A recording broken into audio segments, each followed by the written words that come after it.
구정인데 설날이죠.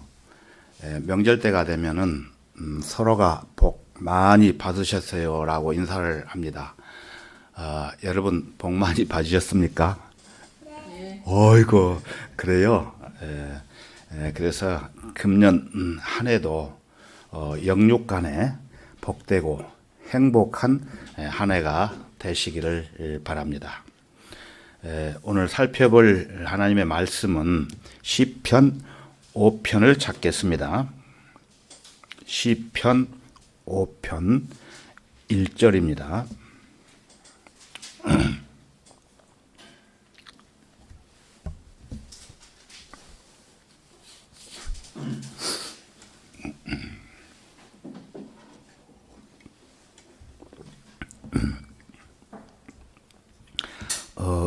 찾으셨으면은 시편 5편 1절부터 5절까지 제가 읽겠습니다. 오 주여 나의 말에 귀를 기울이시고 나의 묵상을 유념하소서. 나의 왕 나의 하나님이여 나의 부르짖는 음성에 경청하소서. 내가 주께 기도하리이다. 오 주여 주께서 아침에 내 목소리를 들으시리니 아침에 내가 주께 나의 기도를 드리고 바라보리이다. 이는 주께서는 악을 기뻐하는 하나님이 아니심이니 악이 주와 함께 거하지 못하리이다.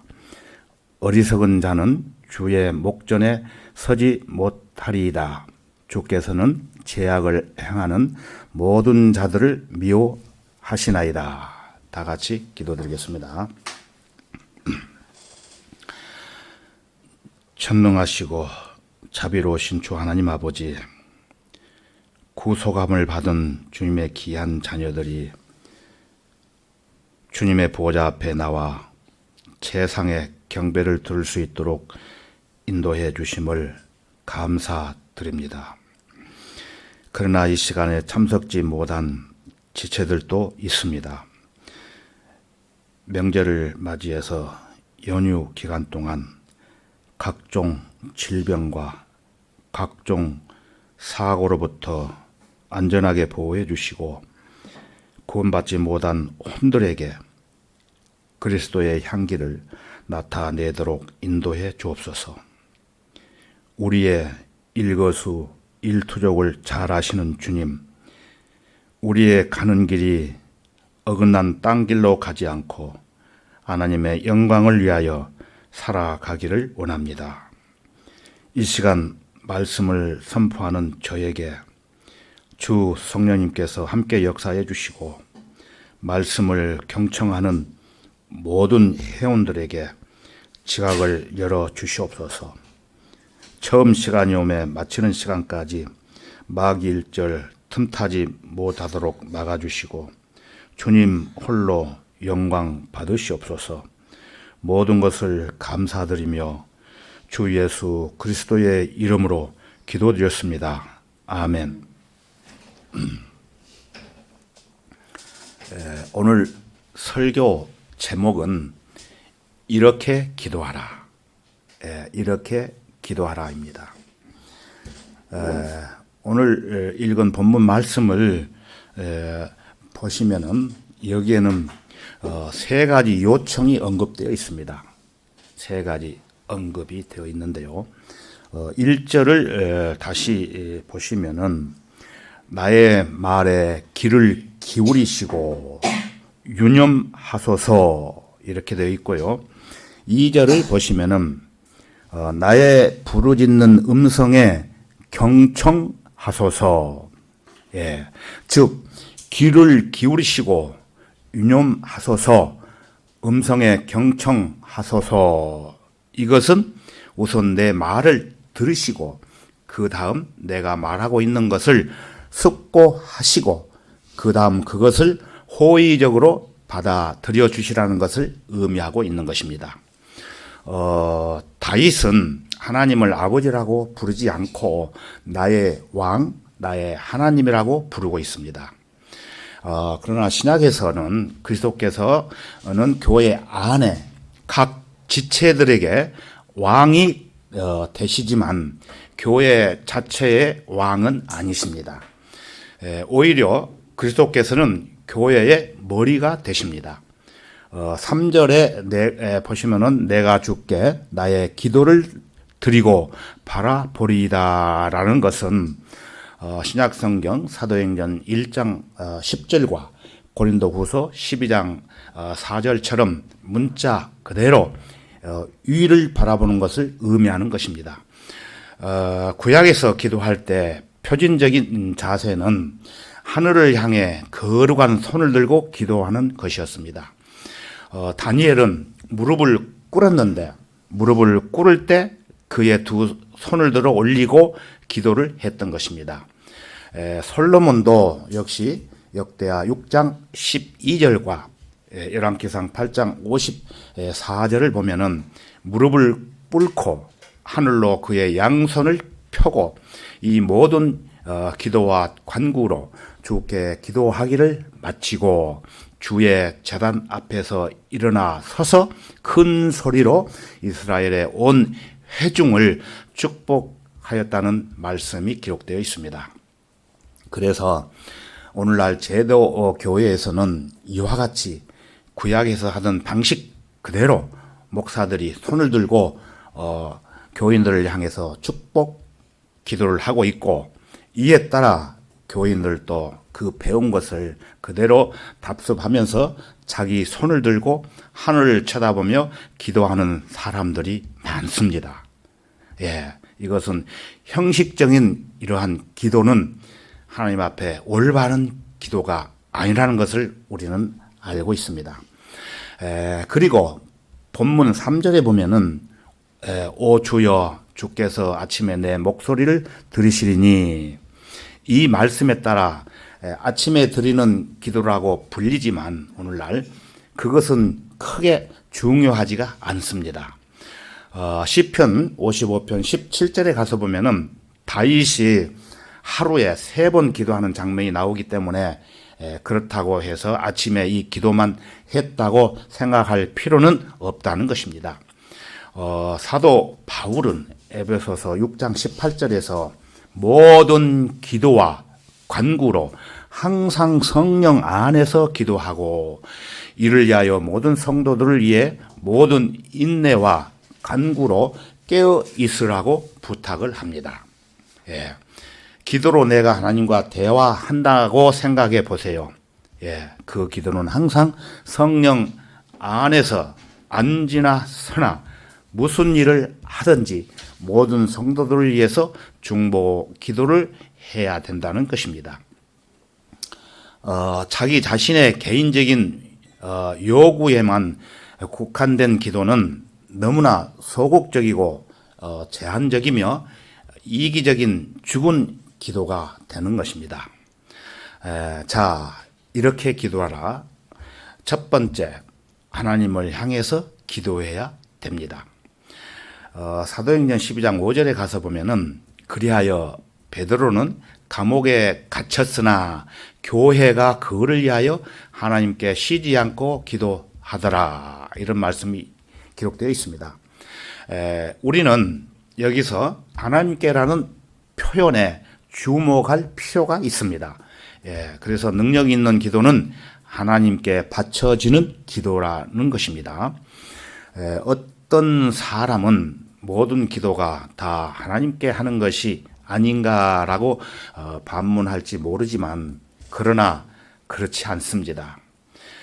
오늘날 많은 사람들이 하는 공중 기도나 개인 기도는 불행히도 하나님을 향한 기도가 아닌 경우가 많아요. 우리는 기도할 때 하나님께서 우리를 굽어 살펴보시며 기도를 듣고 계신다는 분명하고도 생생한 인식을 가지지 않으면 안 되는 것입니다. 실제로 우리가 드리는 기도에서 하나님에 대한 생각이 거의 들어있지 않은 경우가 있어요. 우리의 마음은 우리가 필요로 하는 것에 대한 생각으로 사로잡혀 있으며 정작 우리가 그것을 구하고 있는 전능하시고 사랑이 많으신 하나님께 대한 생각은 자리 잡고 있지 않다는 것입니다.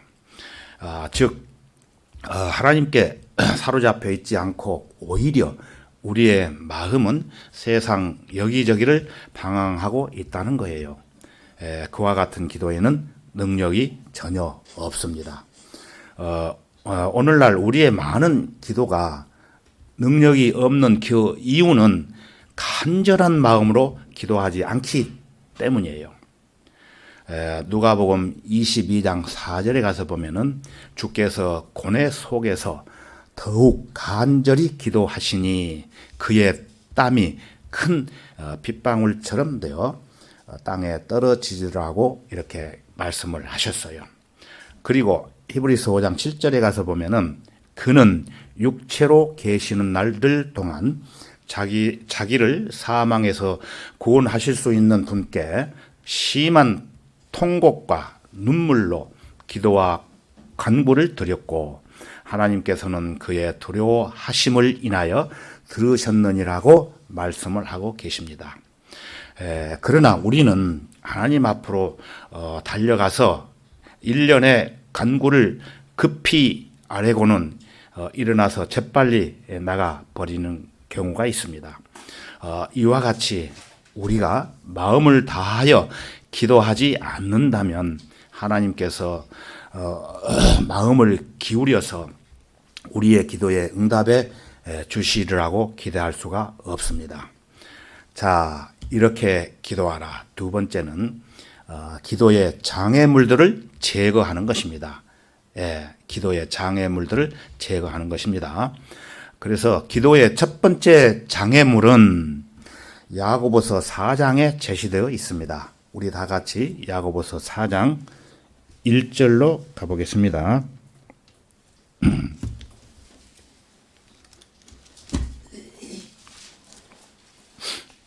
야고보서 4장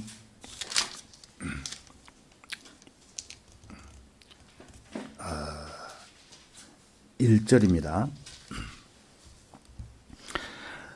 너희 중에 싸움과 다툼이 어디로부터 오느냐? 너희 지체들 속에서 싸우고 있는 너희 정욕들로부터 오는 것이 아니냐? 너희 중에 싸움과 다툼이 어디로부터 오느냐? 잘못된 너희 경제 체제에서 오는 게 아니냐? 이것이 칼 마르크스의 주장이었습니다. 앵글스도 그랬고 카스트로도 마찬가지로 이런 주장을 펼쳤습니다. 이들은 싸움과 다툼이 모두 공평한 분배가 이루어지지 않는 경제 체제 하에서 분배의 균형이 무너지기 때문에 초래된다고 보았던 것입니다. 그러나 성경은 그렇게 말씀하지 않습니다. 성경은 싸움과 다툼이 너희 지체들 속에서 싸우고 있는 너희 정욕들로부터 나온다고 말씀을 합니다. 싸움과 다툼, 곧 전쟁은 인간의 내부로부터 나온다는 것이에요. 인간은 실로 호전적이에요. 각 지체들은 자신들이 갖지 못한 것을 어떻게 해서든 손에 넣으려는 정욕을 불태우다가 그것이 화근이 되어 결국 전쟁을 일으키고 마는 것입니다. 2절을 보시겠습니다. 2절 너희가 갈망하여도 얻지 못하고 너희가 살인하고 갖고자 열망하여도 얻을 수 없으며 너희가 다투고 싸워도 얻지 못하니 이는 너희가 구하지 않기 때문이라. 전쟁의 두 번째 원인이 바로 이것입니다. 전쟁의 첫째 원인이 갖고자 열망하는 데서 싹튼다면은 그 두 번째 원인은 하나님께 구하지 않기 때문에 움트는 것입니다. 하나님께 구하지 않기 때문에 갖고자 해도 얻지 못하고 얻지 못하기 때문에 더욱더 갖고자 열망하여 서로 다투고 싸우는 겁니다. 이렇게 볼 때 전쟁은 결국 인간의 본성으로 초래된다는 것을 알 수 있습니다.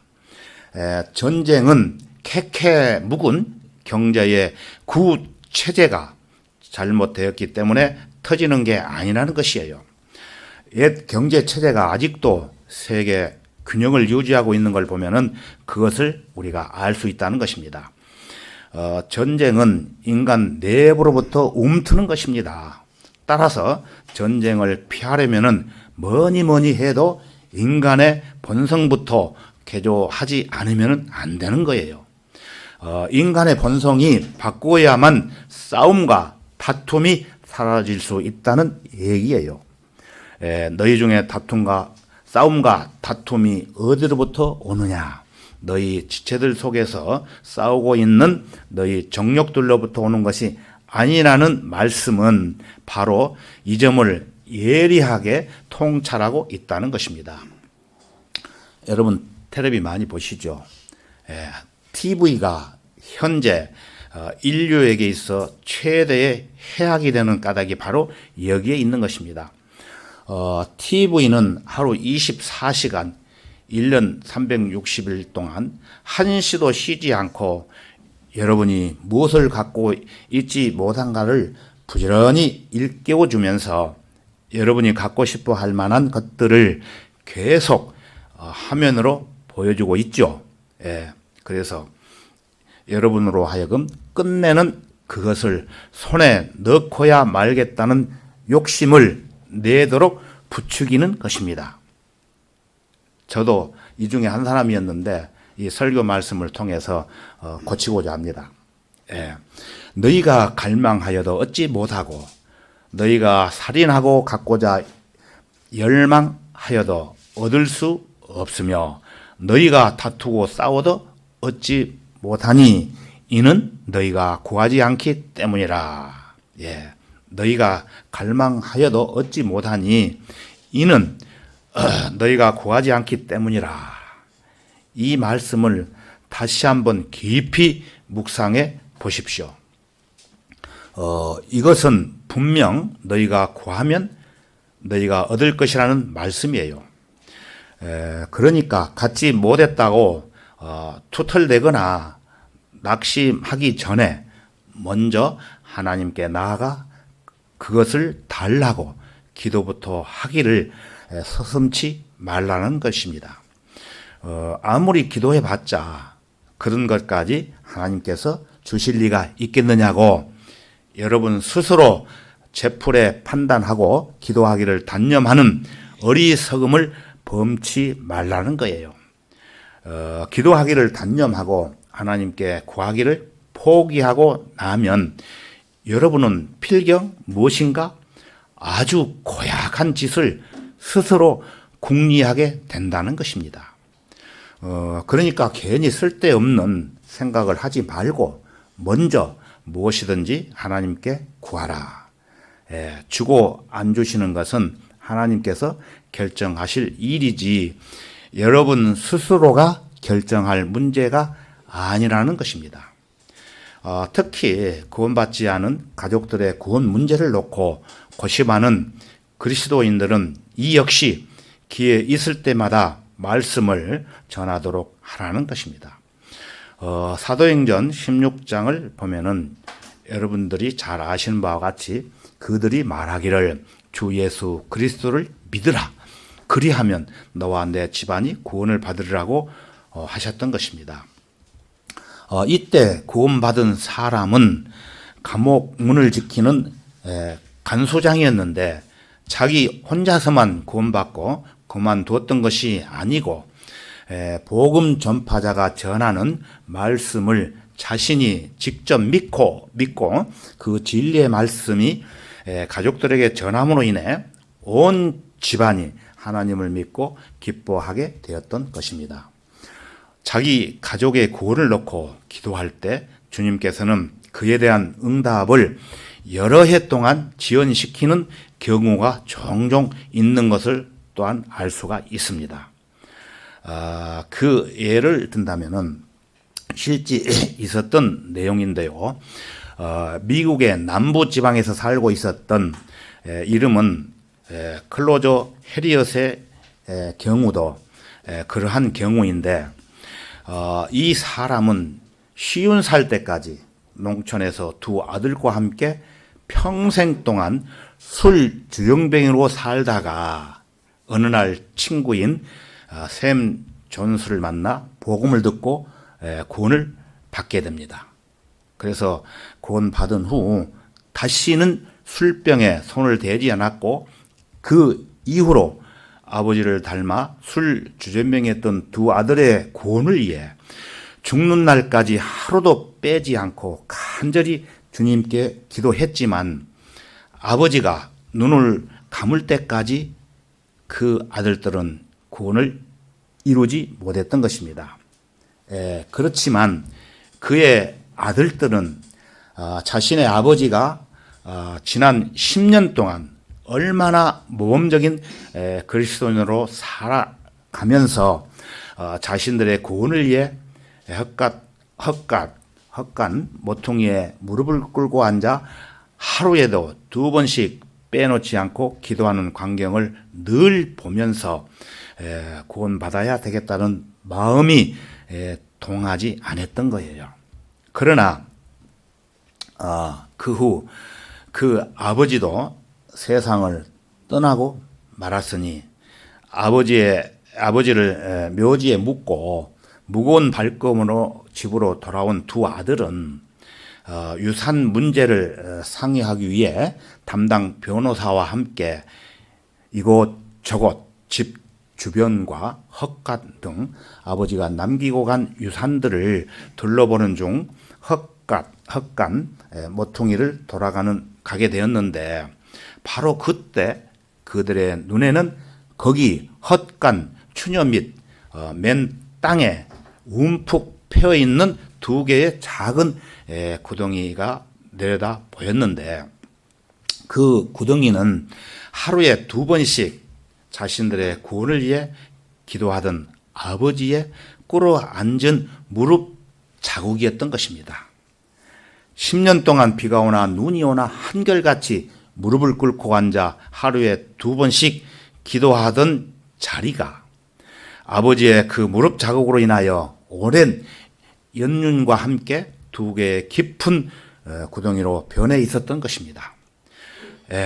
그것을 물끄러미 내려다보고 있던 큰 아들이 갑자기 그 자리에 덜썩 앉더니 2개의 구덩이에 자신의 2 무릎을 정확히 갖다 대고 조용히 고개를 떨구고 기도하기를, 주님, 내가 죄인이었습니다.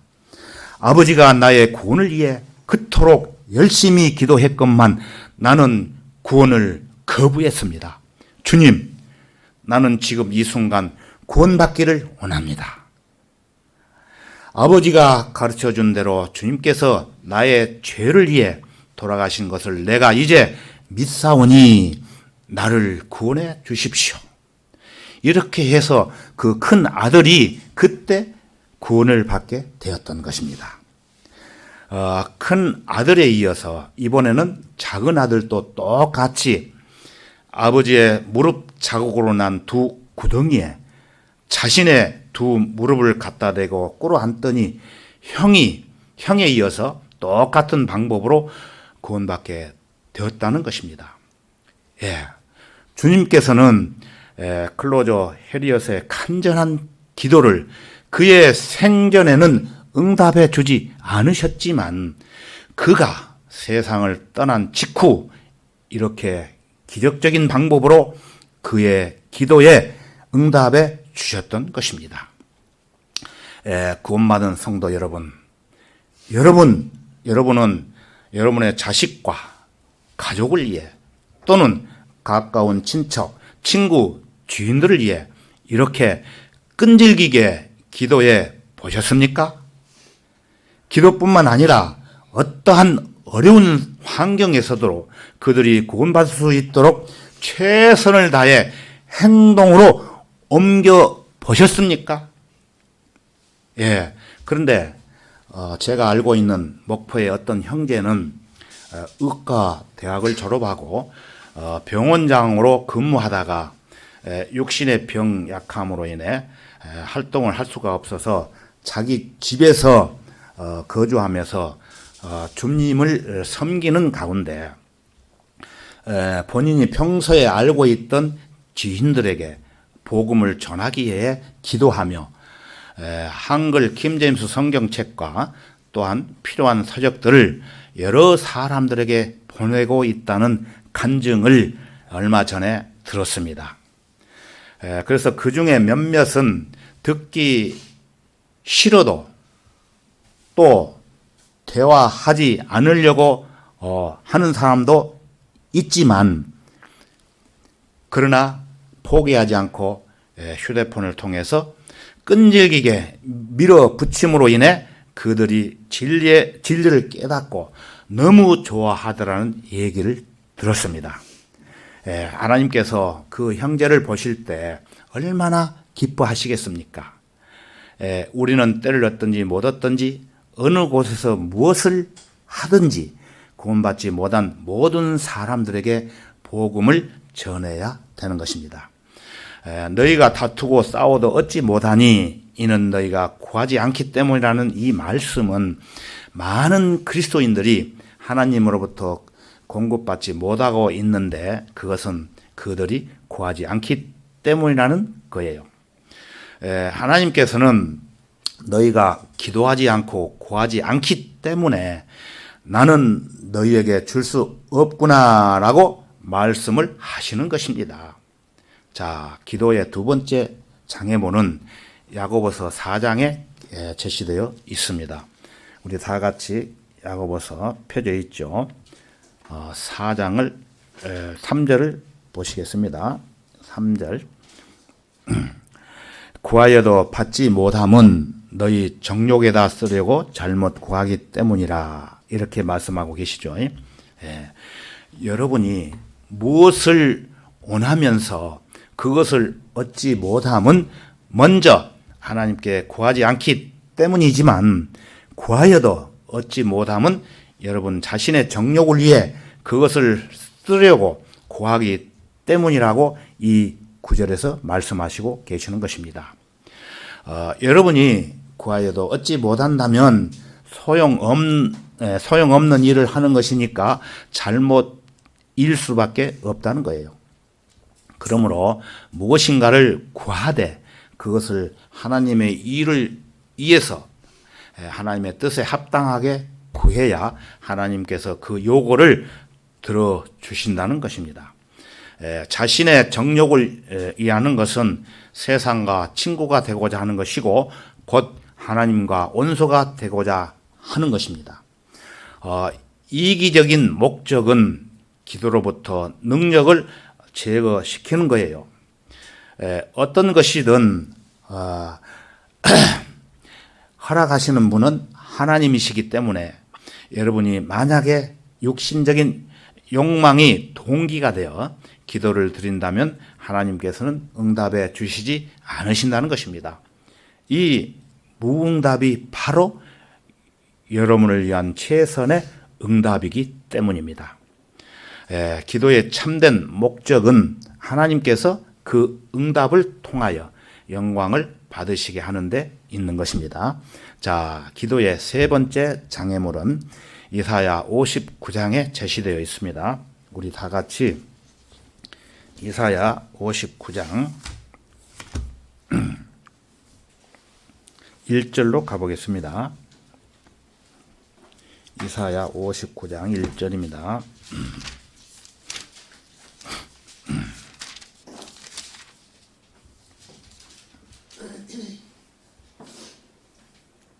이사야 59장 1절입니다. 1절부터 읽어보겠습니다. 보라, 주의 손이 짧아서 구원하지 못하심도 아니요, 그의 귀가 둔하여 듣지 못하심도 아니라 오직 너희 죄악들이 너희와 너희 하나님 사이를 나누었고 너희 죄들이 그의 얼굴을 너희로부터 가렸기에 그가 듣지 아니하심이라. 예. 죄는 가장 강력하게 기도를 방해하고 있는 것입니다. 많은 사람들이 기도하지만 응답을 받지 못해요.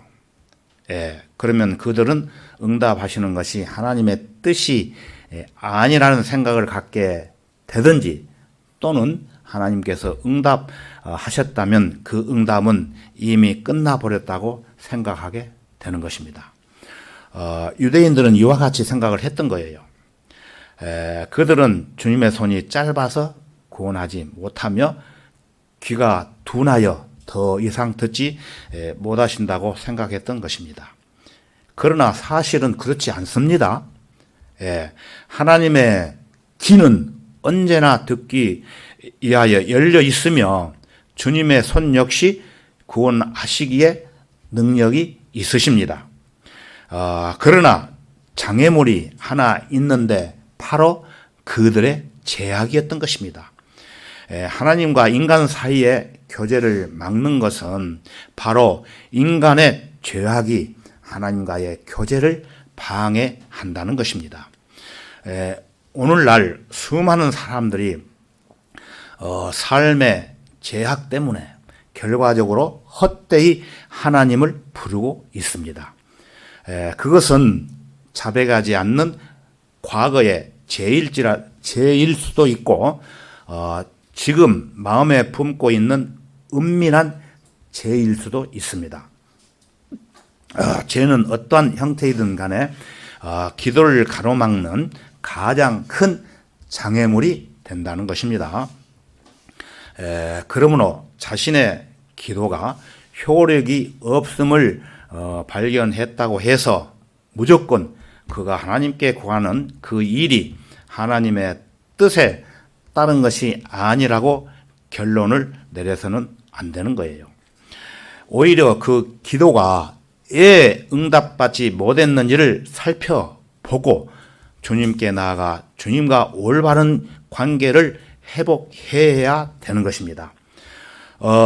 죄는 인간을 망치는 가장 무서운 것입니다. 죄로 인해 가장 무서운 결과 중에 하나는 기도를 방해하는 일이에요.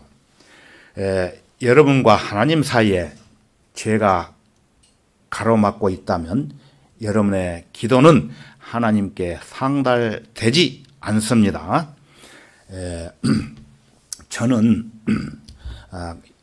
약 30년 전에 갑자기 원인을 알 수 없는 병으로 인해 죽지 않으면은 정신병자가 되겠다고 할 정도로 몸이 아파서 고생을 많이 한 적이 있었습니다. 그래서 고통을 당한 적이 있었죠. 그래서 하나님 저에게 왜 이런 고통을 주십니까? 제가 만약에 죽게 되거나 정신병자가 된다면 저희 집 자매와 어린 초등학생인 어린 자녀는 어떻게 살겠습니까? 그러니 저에게 10년 동안만 더 살도록 기회를 주십시오. 그러면 내가 죽어도 우리 집 가족이 고생하지 않고 잘 살 수 있도록 하고, 저도 신앙 생활을 좀 더 잘하겠습니다. 이렇게 기도를 드렸는데도 제가 가지고 있던 병은 호전되지 않고 더 심하게 아프게 되었어요. 그래서 무슨 문제 때문에 그럴까 자문자답을 해보니까 내 육신적인 욕심과 생각, 이기적인 기도만 드렸고 구원 받은 후 알게 모르게 지은 더러운 죄들에 대해서는 생각지도 않고 자백하지도 않았다는 것을 알고 저는 당장 무릎을 꿇고 그 모든 죄들을 하나님께 용서해 달라고 울면서 자백했던 적이 있었습니다. 그때 내 육신적인 욕심, 이기적인 기도가 정상적인 기도로 바꾸지 않았더라면은 저는 10년밖에 못 살 거예요. 만약에 그렇게 되었다면은 한글 킹제임스 성경도 모르고 성경대로 믿는 성도들과 함께 교제다운 교제도 해보지 못하고 그리스도 심판석에서 부끄러운 구원이 되었을 것입니다. 이제 늦게나마 정신을 바짝 차리고 주님을 섬기고 하나님의 선하시고 기뻐하시고 온전하신 뜻을 입증하며 살아갈 수 있다는 것에 하나님께 감사를 드리는 것입니다. 우리가 죄에 사로잡혀 있다면 하나님께서 우리의 기도에 관심을 기울여 주시리라고 기대할 수 없습니다. 기도의 능력을 소유하기를 원하는 사람은 누구나 자신의 죄에 대하여 무자비해야 되는 거예요. 내가 내 마음의 죄악을 생각하면은 주께서 내게 듣지 아니하시리라. 시편 66편 18절 말씀이죠.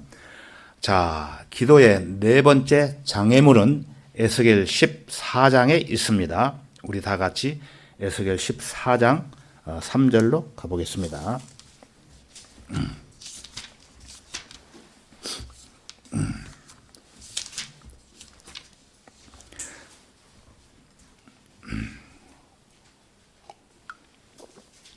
에스겔 14장 3절입니다.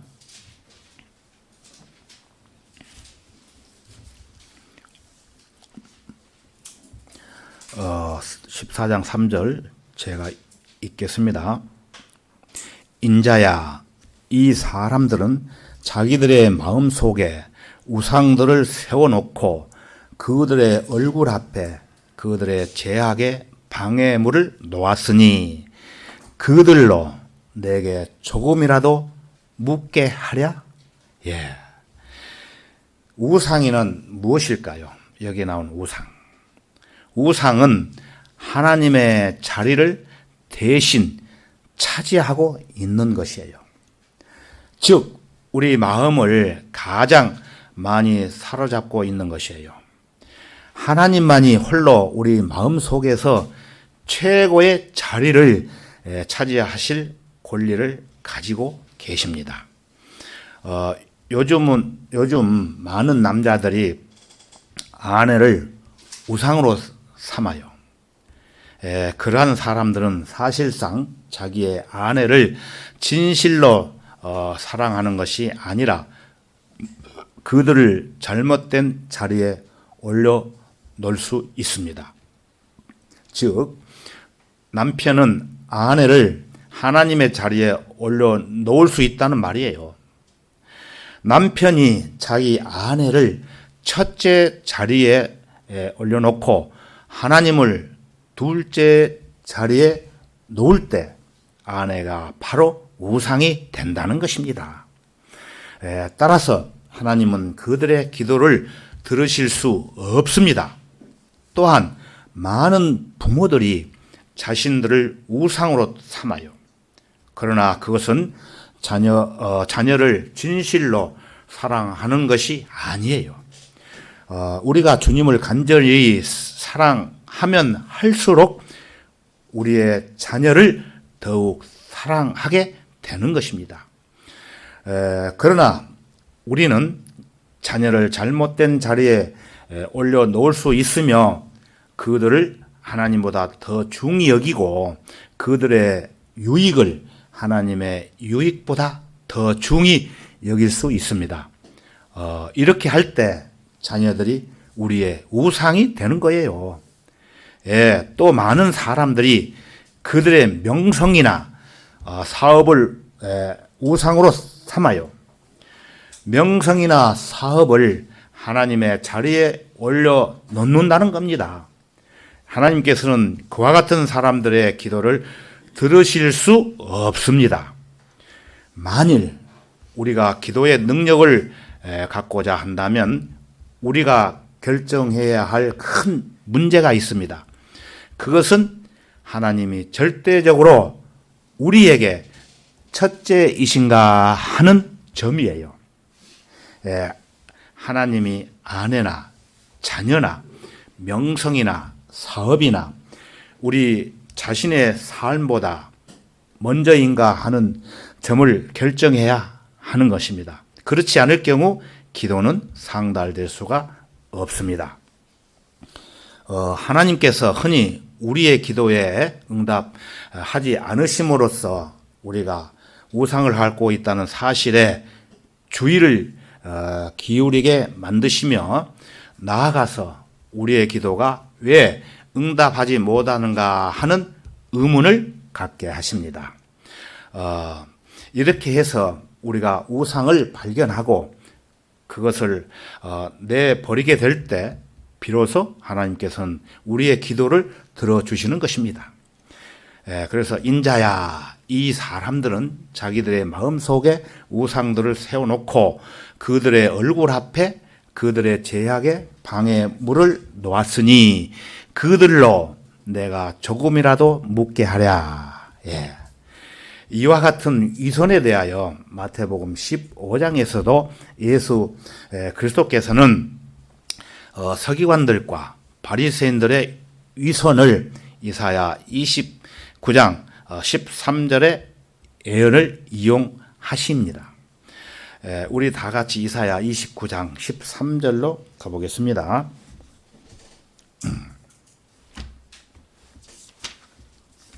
이사야 29장 13절입니다.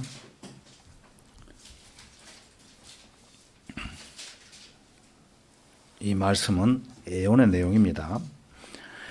13절 그러므로 주께서 말씀하시기를 이 백성이 입으로는 나를 가까이 하며 그들의 입술로는 나를 존경하나 그들의 마음은 내게서 멀리 떠났으며 나를 향한 그들의 두려움도 사람들의 법규로 가르친 것이라.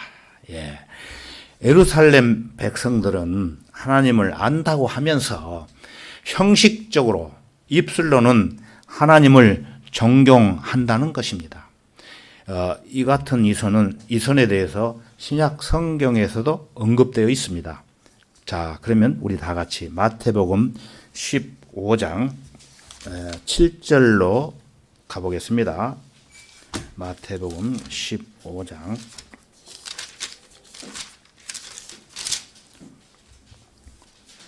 7절입니다. 15장 7절.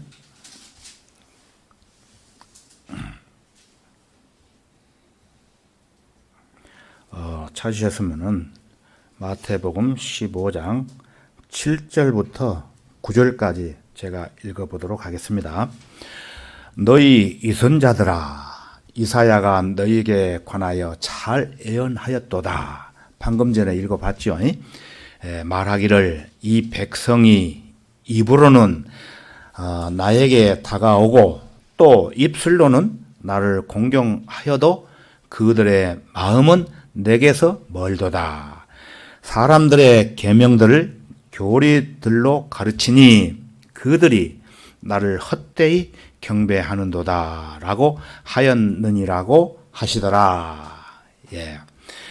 이들은 하나님의 자비하심보다 사람이 만든 법과 규칙에 관심이 더 많기 때문에 결국은 벌을 받게 되었던 것입니다. 자, 기도의 다섯 번째 장애물은 야고보서 1장에 제시되어 있습니다. 우리 다 같이 야고보서 1장 5절로 가보겠습니다.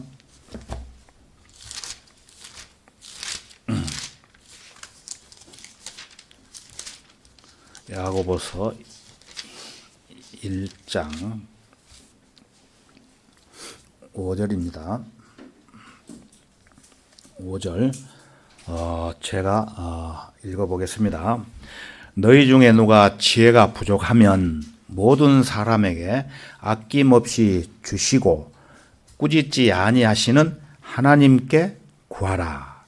그러면 그분께서 주실 것이라. 여러분들이 잘 아시는 말씀이죠. 이것이야말로 전반적이고도 총체적이며 보편적인 하나님의 약속입니다. 하나님의 약속. 예. 누구든지 하나님께 지혜를 달라고 요청하면 그분께서는 그에게 지혜를 주시되 아무런 대가 없이 거저 주십니다. 주님께서는 지혜의 온천이시기 때문이에요.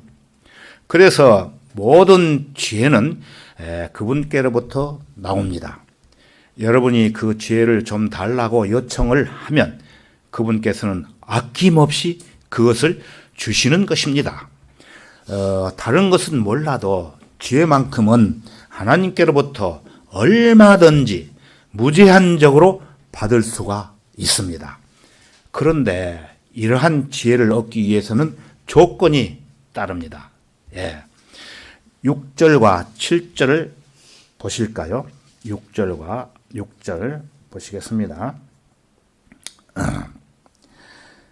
오직 믿음으로 구하고 아무것도 의심하지 말라. 의심하는 자는 마치 바람에 밀려 요동하는 바다 물결과 같으니 그 사람은 주께로부터 어떤 것이든 받으리라 생각하지 말라. 오직 믿음으로 구하고 아무것도 의심하지 말라. 이것이 바로 그 조건이라는 것입니다.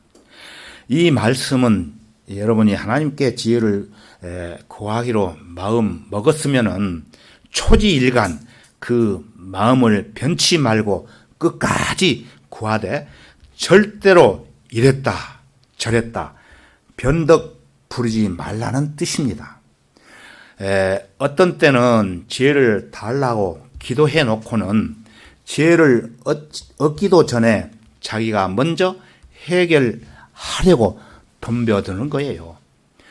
또 어떤 때는 지혜를 달라고 기도해 놓고는 지혜를 받기도 전에 자기가 기도했다는 사실마저 잊어버리고 마는 경우가 있다는 거예요.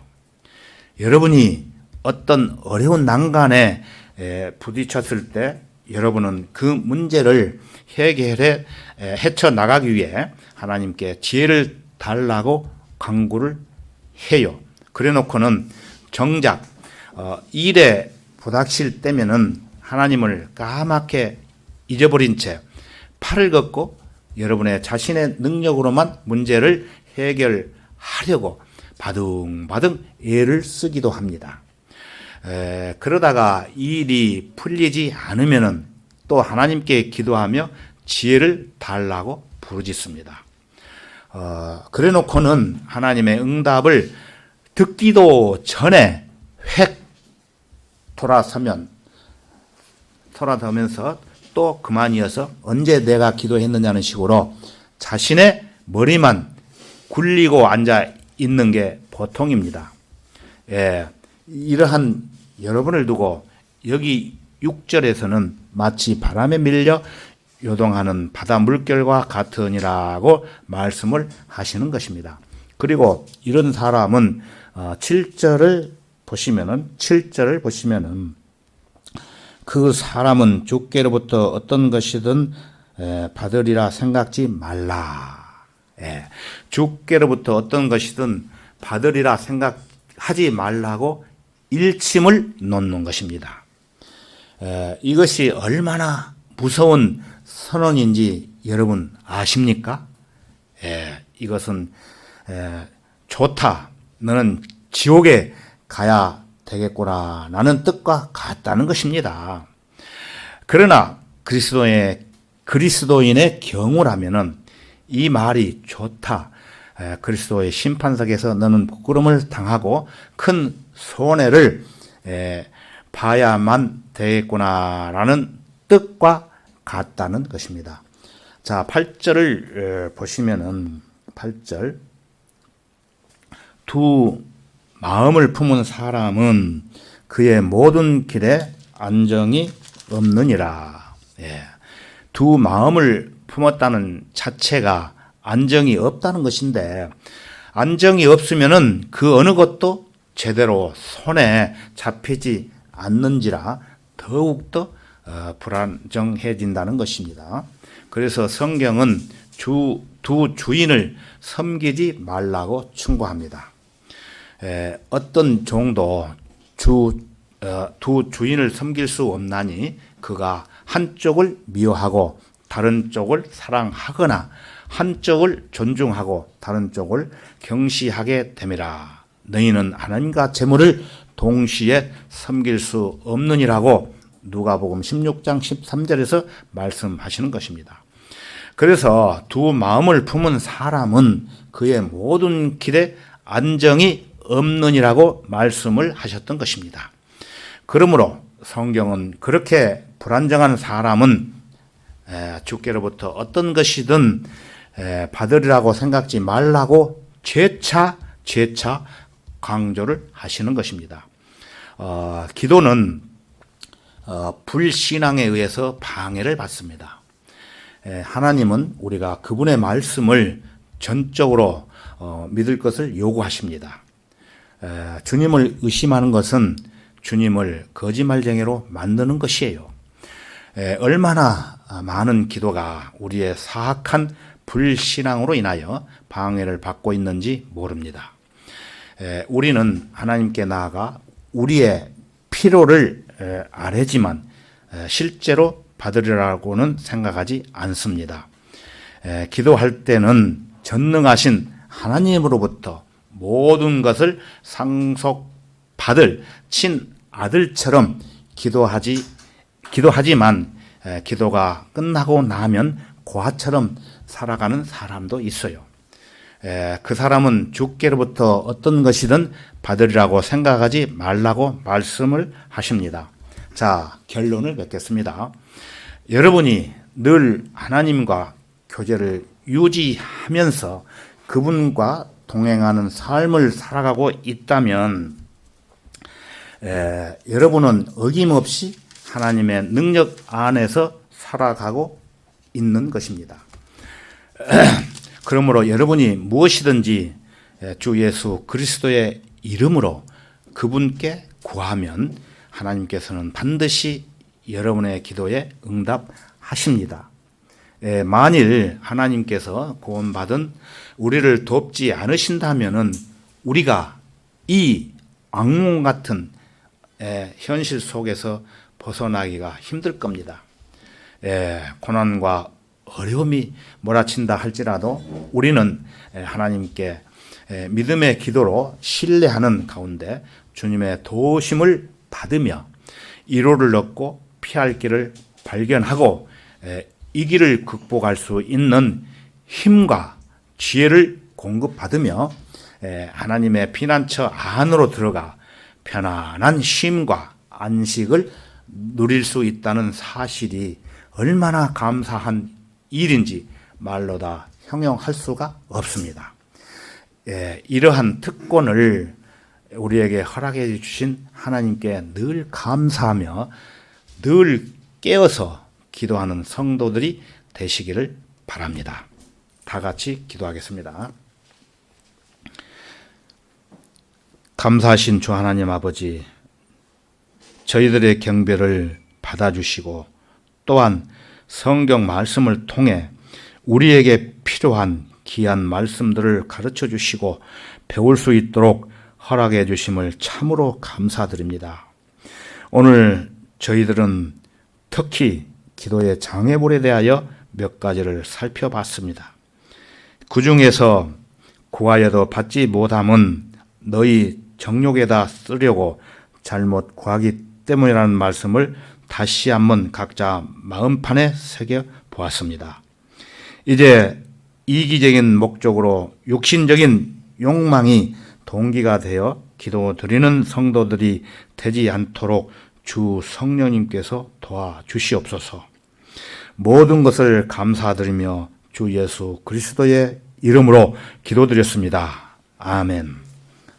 우리 다 같이 찬송가 156장을 부르시겠습니다.